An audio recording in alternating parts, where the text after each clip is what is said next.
Hi, this is Gary Simonelli with G-ROC Recording.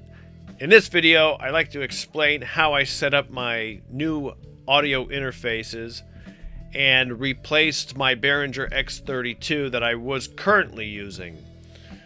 A few months back, it stopped working and I had a hard time finding parts for it.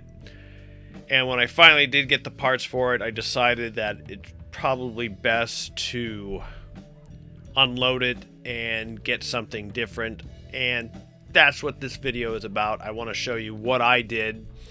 I don't know if it's I think it's cost effective, and I think anyone looking for something to replace whatever they were using or to add more inputs, I found a great solution. So let's get started. Let me show you what I did.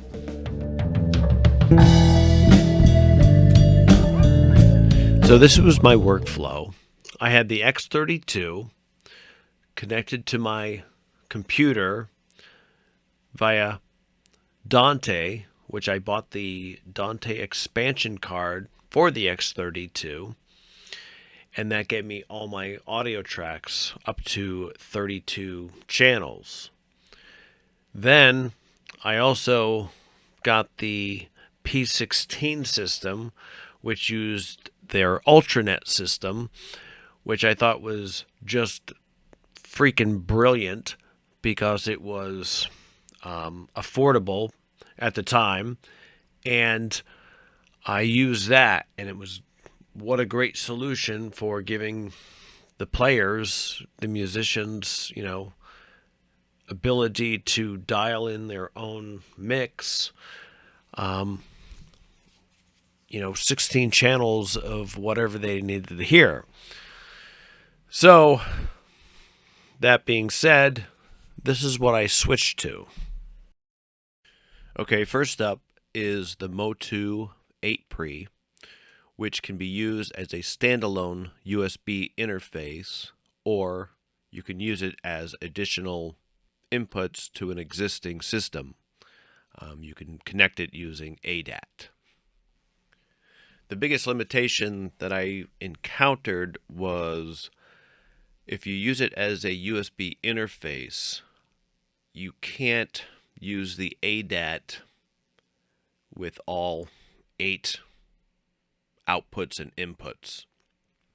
Even though this doesn't show physical outputs for each channel, you can get them through the ADAT, but when you use it in the USB mode, it does not function like you would expect it to.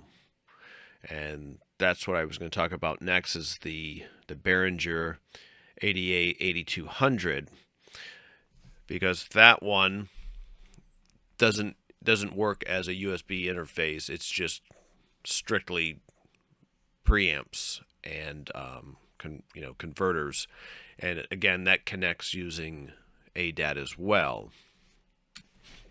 So when you connect the ADA 8200, you see the inputs and the outputs as you would expect to see them through ADAT. So if your other audio interface has some sort of mixer software, you'll be able to see them one for one, unlike the Motu. Next up is the P16i. This is kind of like a analog to digital distribution box for the Ultranet system. You can use this in conjunction with a analog mixer or whatever you might have. I'm using it with ADAT. So last but not least, the RME Digiface USB has 66 channels of ADAT, so you can connect all your different digital units together to create one big hub of digital wonderfulness. And this was the solution that I found by accident, but it's a great one. It actually went together without a hitch. Okay, so here's my workflow. I want to try to wrap this up. I don't want to make it long-winded video of information no one really gives a shit about. But anyway, so everybody talks to each other by ADAT. The Digiface connects to the computer using USB, and it's a very sound solution. And in the software for the RME is where all the magic happens with routing and your DAW and software input, output, and actual hardware input, output.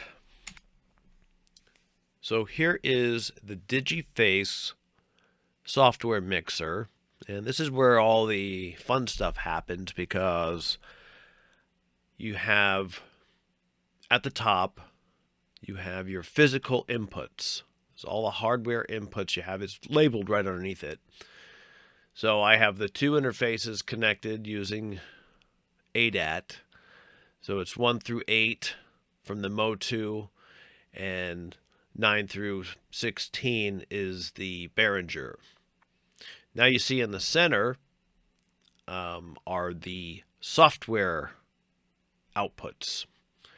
These are from the DAW. Like if I'm doing overdubs and I need to hear something, or I need to hear a click, I can send that all to the P16 system through ADAT.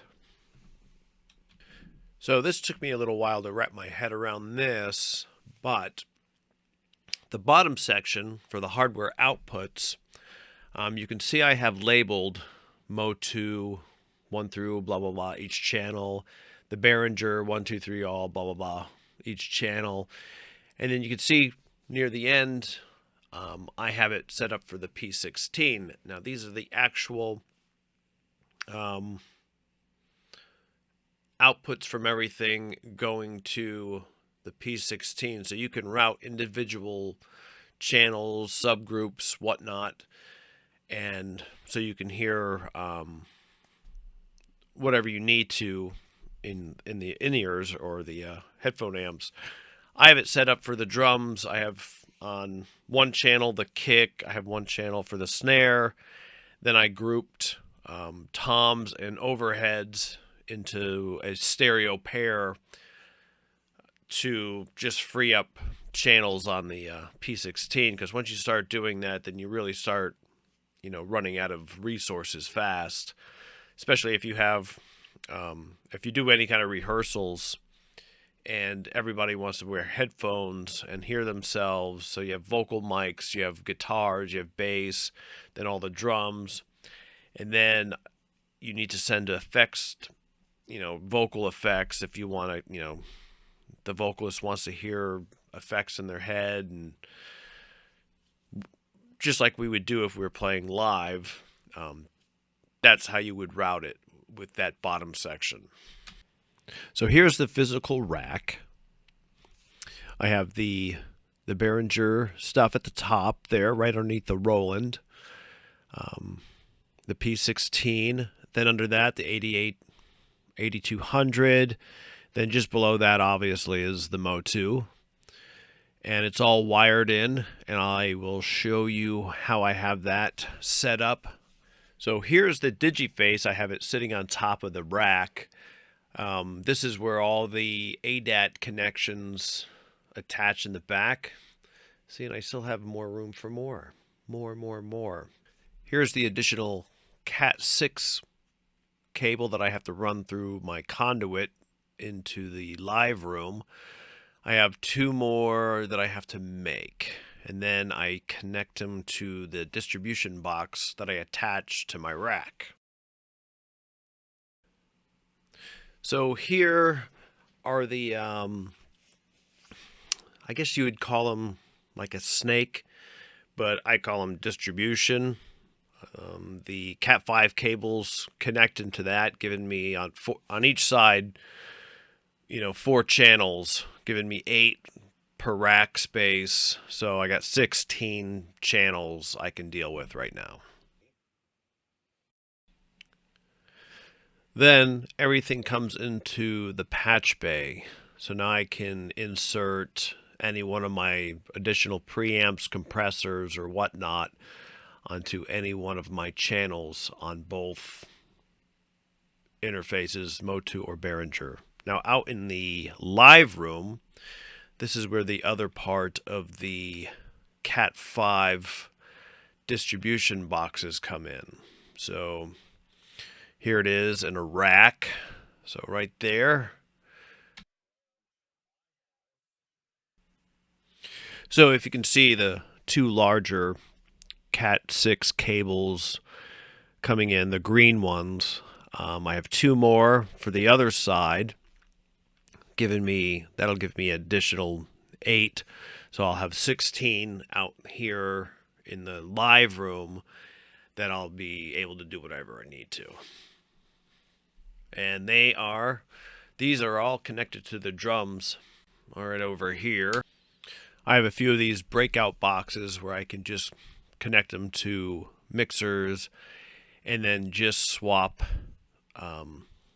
the Cat 5 cables in and out, and they all connect to the drums. And here's these cables coming through from the control room into the live room, and they just run along the wall in those conduits from here. So this concludes my video on setting up my studio with the new interfaces. I'll put links in the description to all the stuff that I bought. You might find it interesting, especially the the Cat 5, the analog audio stuff. I thought was a great solution for what I was doing. Instead of trying to pass through a ton of wires and cables for 16 cables would be kind of a pain, but dumbing it down to 4 network cables just was ingenious. Anyway, leave comments if you loved it, hate it. If you needed more information on it, I'll be happy to answer any of your questions on what I did. But anyway, the other thing is, sorry it took so long to get this video done. I think it took me about 4 weeks to put it all together. The beginning of the video I looked totally different. Shave. But anyway, you guys have a great week. I'll talk to you soon. Bye.